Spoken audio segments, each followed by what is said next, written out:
Welcome, my friend.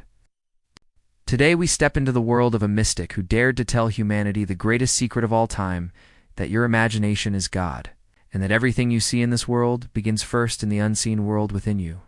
His name was Neville Goddard. He was born in 1905. Neville dedicated his life to teaching people a truth so radical that many dismissed it at first. That reality itself bends to the power of your assumptions.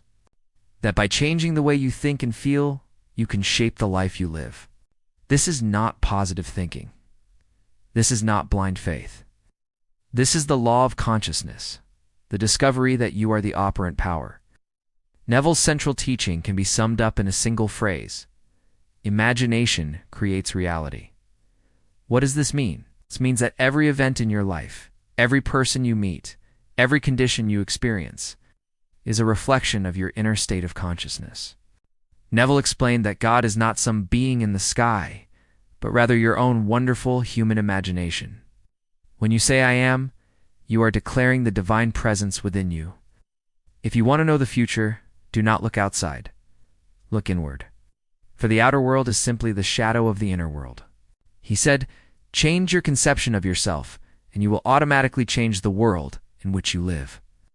One of Neville's greatest contributions was the law of assumption. It states, whatever you assume to be true, if persisted in, will harden into fact. Think of assumption as planting a seed. When you live in the feeling of your desire fulfilled, when you walk as though it is already yours, you impress this upon the subconscious mind. And the subconscious, being the womb of creation, brings it forth into reality. Neville often reminded his students, live in the end. Don't wait for proof. Don't wait for signs.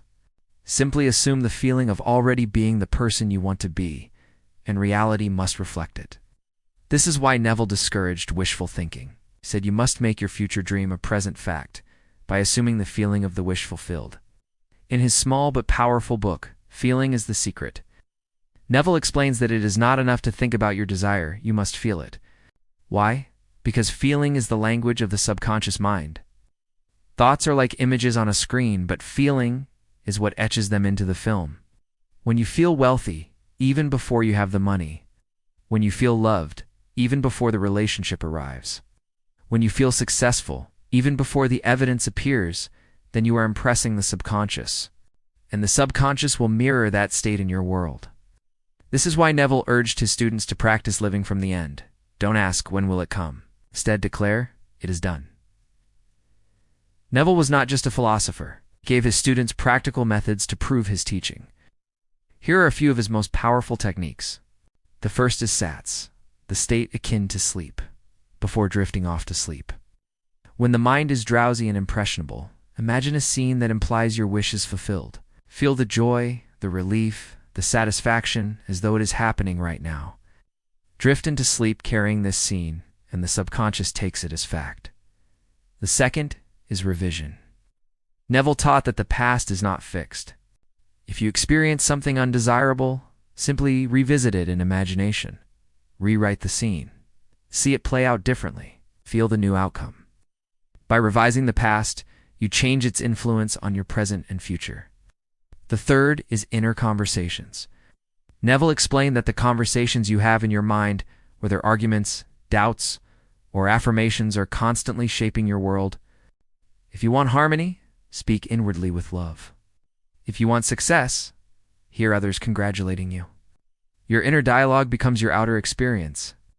One of Neville's most profound ideas is this: everyone is you pushed out. What does that mean? It means that the people in your life reflect your assumptions and beliefs. If you see rejection, perhaps you assume you are unworthy. If you see kindness, perhaps you believe in love.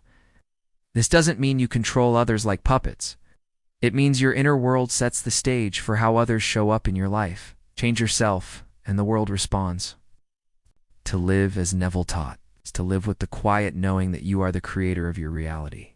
It is to no longer beg the universe, but to claim boldly, I am that I am.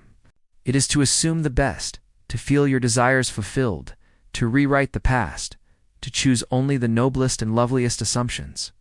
And above all, it is to realize that you and God are one. So tonight, as you close your eyes, try this. Step into the life you desire. Feel it.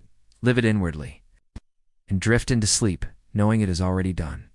Neville once said, "Dare to believe in the reality of your assumption and watch the world play its part relative to its fulfillment. You are the operant power. Your imagination is God, and through it, all things are possible."